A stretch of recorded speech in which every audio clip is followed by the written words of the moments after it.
శ్రీ బాల త్రిపుర సుందరి దేవి కుంకుమార్చన యాగంలో పాల్గొనండి. సర్వ కష్టాలు తొలగి శుభ ఫలితాలు పొందండి. శ్రీ గురుభ్యో నమ. శ్రీమాత్రే నమ.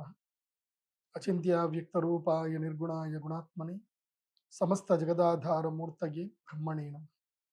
స్వస్తి శ్రీ పరాభవనామ సంవత్సరము 2026 27వ సంవత్సరములో మిథున రాశికి ఎలా ఉందో ప్రస్తుతం తెలుసుకుందాం. మిథున రాశికి ఆదాయం 14, వ్యయము 8, రాజ్యపూజ్యము 6, అపమానం 1. మిథున రాశి వారికి చాలా బాగుంది. ఈ సంవత్సరము నేను ఎవ్వరికి నెగిటివ్ చెప్పడానికి లేదు, పూర్తిగా పాజిటివ్ చెప్పడానికి లేదు. ఎందుకోసమంటే ఈ సంవత్సరం గురుగ్రహము సంవత్సరాదిలో మొట్టమొదటిగా జూన్ వరకు మిథున రాశిలో సంచరిస్తున్నాడు. తర్వాత అక్టోబర్ వరకు కర్కాటక రాశిలో సంచరిస్తున్నాడు.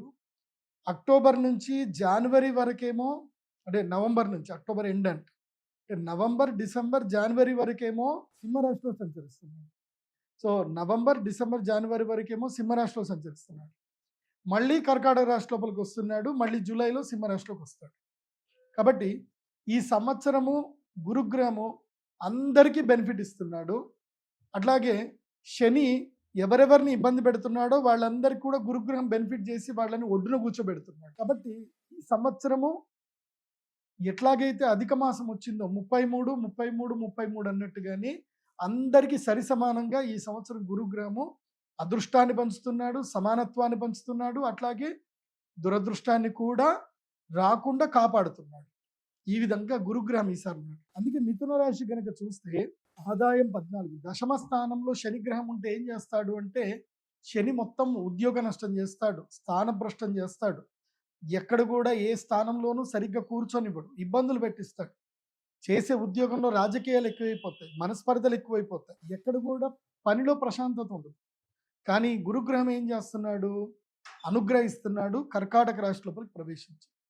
కాబట్టి మిథున రాశి వారికి ఈ సంవత్సరం ఏం జరుగుతుందంటే ఆదాయం బాగానే ఉంది, 14 ఆదాయం ఉంది, వ్యయము 8 ఉంది. అంటే ఖర్చులు కూడా ఆదాయానికి తగ్గట్టుగా ఖర్చులు ఉంటాయి, కానీ తక్కువగా ఖర్చులు ఉంటాయి. కాబట్టి లాభాలు చాలా చక్కగా ఉంటాయి మిథున రాశికి.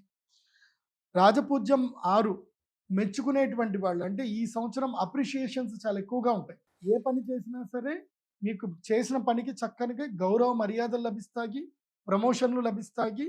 కాబట్టి వృత్తిలో ఒక సంతృప్తి అనేది ఉంటుంది, చేసే పనిలో సంతృప్తి ఉంటుంది. అవమానం ఒక్కటే ఉంది, అది కూడా కుటుంబ సభ్యుల చేత మాత్రమే అవమానాలు ఎక్కువగా ఉంటాయి, బయట నుంచి తక్కువగా ఉంటాయి. కాబట్టి ఒక్కటే అవమానం ఉంది, ఎక్కువగా అవమానాలు లేవు. అంటే తిట్టేవాళ్ళు కొంతమందే ఉంటారు. కాబట్టి ఈ సంవత్సరం కనుక చూస్తే మిథున రాశి వారికి బాగుంది. సంవత్సర ఆదిలో అంటే గురుగ్రహము మొట్టమొదటిగా జన్మక్షేత్రంలోనే మీ మిథున రాశిలోనే ఉన్నాడు. కాబట్టి గర్వము, మదము, దర్పము, అదేవిధంగా మానసిక అశాంతతి ఇలా ఉంటాయి. కాబట్టి జూన్ వరకు మిథున రాశి వారు ఏం చేయాలి అని అంటే అదుపు, మాట పొదుపు, ప్రశాంతంగా ఉండండి. ఎలాంటి నేను అన్న భావనలకు వెళ్ళకండి. కొంచెం వైరాగ్య చింతనతో ఉండండి. ఎవరు ఏదన్నా సరే పెద్దగా రియాక్ట్ అవ్వకండి. ప్రశాంతతని అలవర్చుకోండి. ఇప్పుడు ఏం జరుగుతుందంటే మానసిక దుఃఖం ఎక్కువగా జరుగుతుంది. గురుగ్రహం స్వక్షేత్రంలో ఉండడం వలన అహంకార దర్పం పెరుగుతుంది. కాబట్టి ఇది నాది, నేను గొప్ప అన్న ఆలోచన నుంచి కొంచెం దూరం అవ్వండి, దైవ ఆలోచనలో ఉండండి. దీనివల్ల జూన్ వరకు ఇలాంటివి పాటిస్తే కనుక జూన్ వరకు గురుగ్రహం వల్ల ఎలాంటి హాని జరగదు, శనిగ్రహం వల్ల ఎలాంటి ఇబ్బందులు జరగదు. జూన్ నుంచి కర్కాటక రాశి లోపలికి గురుగ్రహం ప్రవేశిస్తాడు. కాబట్టి అక్టోబర్ 31వ తారీఖు వరకు అద్భుతమైన సమయం ఉంటుంది, ధనలాభం ఉంటుంది, పట్టిందల్లా బంగారం ఉంటుంది, ప్రజాదరణ పొందుతారు, మంచి కీర్తి ప్రతిష్టలు వస్తాయి, ఎక్కడికి వెళ్ళినా పనులు చక్కబడతాయి. అండ్ వ్యాపారంలో ఏదైనా ఉంటే కనుక అక్షయ తృతీయ నుంచి మీరు వ్యాపారాలు ఏమైనా ఉంటే ప్రారంభం చేసుకోండి. వరలక్ష్మి వ్రతం నుంచి ఏదైనా వ్యాపారాలు ప్రారంభం చేసుకోండి, అద్భుతంగా అన్నీ రాణిస్తాయి. ధనత్రయోదశి వరకు అదృష్ట సమయము మీకు యోగిస్తుంది. కాబట్టి నేను మిథున రాశి వారికి చెప్పేది ఏంటంటే మీకు అక్షయ తృతీయ నుంచి అదృష్ట యోగం రాబోతుంది. కాబట్టి మీరు అక్షయ తృతీయ డేట్ని నోట్ చేసి పెట్టుకోండి. మన శ్రీచక్ర పీఠంలో అక్షయ తృతీయ రోజు మహాలక్ష్మి యాగం జరుగుతుంది, సహస్ర కుంభాభిషేకం జరుగుతుంది. కాబట్టి యాగానికి అటెండ్ అయ్యి అమ్మవారి యంత్రాన్ని తీసుకోండి, వరించేటువంటి అదృష్టాన్ని పట్టుకోండి. దీనివల్ల ద్వితీయ గురుడు ధనస్థానంలో గురువు వచ్చినప్పుడు అద్భుతంగా యోగిస్తాడు, దీనివల్ల లాభాలు కలుగుతాయి. కాబట్టి ద్వితీయ గురుడు కలిగించేటువంటి లాభాల వల్ల సంతోషాన్ని ఆస్వాదించండి. మెంటల్గా ప్రిపేర్ అవ్వండి. ఏంటంటే నేను జూన్ నుంచి అక్టోబర్ 31 వరకు ఏదైనా బిజినెస్ చేస్తాను, కంప్లీట్గా వర్క్లో పడతాను అన్న మెంటల్గా ఒక థాట్లోకి రండి. అండ్ అక్టోబర్ 31 నుంచి జనవరి వరకు ఈ సంవత్సరం మీరు తప్పకుండా అయ్యప్ప దీక్ష స్వీకరించాల్సిందే. ఆంజనేయ స్వామి దీక్షలు కానీ, అయ్యప్ప దీక్ష కానీ, ఏదైనా సరే దీక్ష స్వీకరించాల్సిందే. ఎందుకోసం అంటే ఈ సంవత్సరము మీకు గురుగ్రహము 3వ స్థానానికి అతిచారుడే వెళుతున్నాడు కాబట్టి తృతీయ స్థానానికి వెళితే సోదరులతోటి కలహము, మనస్తాపం, అదేవిధంగా ఆకస్మిక ధన నష్టము, తర్వాత ఏవైనా ప్రమాదాలు జరిగే అవకాశం ఉంటుంది. కాబట్టి భగవద్ ఆరాధనలో ఉండగలిగితే కనుక ఏ నష్టం జరగదు. కాబట్టి ఈ సంవత్సరం మిథున రాశి వారు, అదేవిధంగా మేషరాశి వారికి కూడా చెప్పాను, మీరందరూ కూడా తప్పకుండా ఈ సంవత్సరము హరిహర సుత అయ్యప్ప స్వామి శాస్తా దీక్షలు స్వీకరించండి. మీరు ఇక్కడనే దీక్ష తీసుకొని ఇక్కడనే విరమించిన పర్వాలేదు, కానీ ఏదైనా ఒక దీక్షలో ఉండండి. ఆ భగవంతుని అనుగ్రహం మీకు ఉంటుంది. అది కాకుండా ఈ యొక్క మిథున రాశి వారికి అఖండ రాజయోగ సిద్ధి కలుగుతుంది. అది ఎప్పుడు అంటే మాఘమాసము నుంచి వచ్చేటువంటి సంవత్సరం అంటే 2027వ సంవత్సరము మాఘమాసం నుంచి అఖండ రాజయోగ సిద్ధి ఉంది. అంటే గోదావరి పుష్కరాలు వచ్చేంత వరకు ఎవరికైతే బాగుంది అని అంటే అది మిథున రాశి వారికే అఖండ రాజయోగ సిద్ధి ఉంది.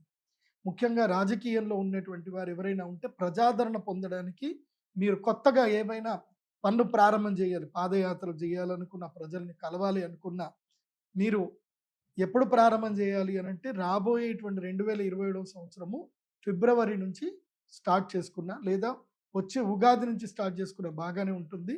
కాబట్టి గురుడు అఖండ రాజయోగాన్ని ప్రసాదించబోతున్నాడు మిథున రాశి వారికి.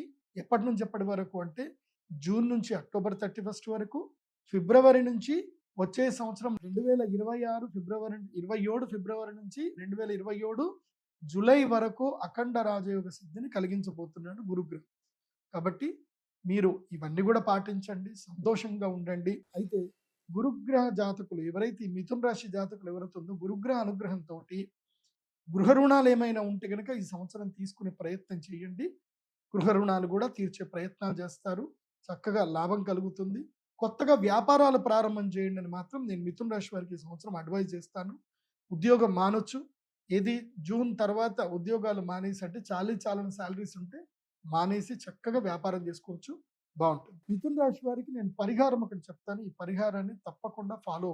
మీ జాతక రీత్యా మీకు శనిగ్రహము అంత ప్రతికూలంగా ఉన్నాడు, శనిగ్రహం అనుకూలంగా లేడు.